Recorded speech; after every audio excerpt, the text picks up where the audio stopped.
I think it will show that this whole operation, for the last 2 months, the terrorizing of our neighborhoods, the brutalizing of people here, has all been unlawful.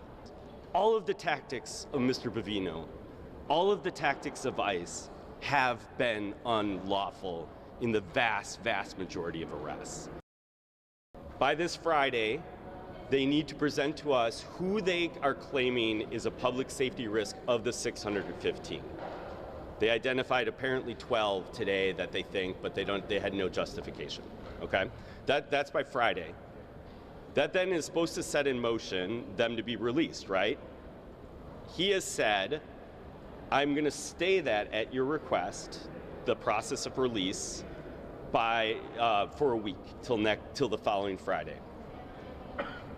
Separate from that is, of course, the people that weren't on that original list. So all the people that have been arrested since October 7, for example. They are to produce to us a list comparable to what they did with the 615 as to all of those arrests up to the present.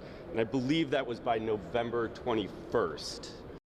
They are held all over the country. And that's where the logistics of at the end, my colleague was asking, like, how is this bond? How are they going to be notified? The logistics of where these people are is going to be a piece we really need to work through with the government, because we want this to be realized. So it's across the country? At this point, they are being held across the country, correct.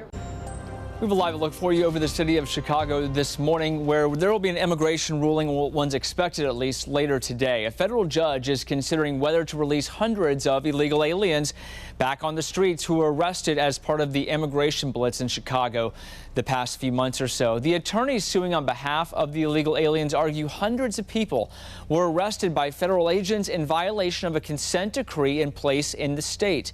The decree limits the circumstances which agents can make warrantless arrests while enforcing immigration laws. Well, ICE had agreed to some parts of the consent decree, like determining whether there is probable cause a person's in the country illegally, or whether if they're a flight risk or not. DHS fired back in the courts right away, saying Congress granted Homeland Security the power to grant release and parole of the illegal aliens. That was part of it. They say federal judges cannot order DHS to release any aliens on parole because Congress stripped them of that authority.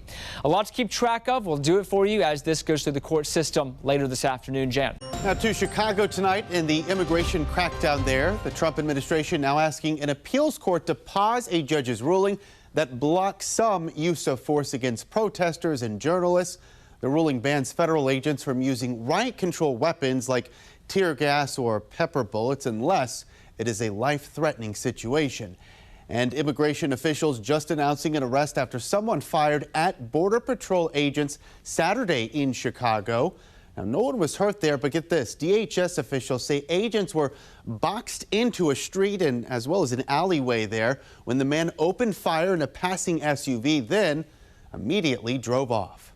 This is indeed an illegal alien that had a prior felony conviction for firearms. I just got off the phone with the FBI.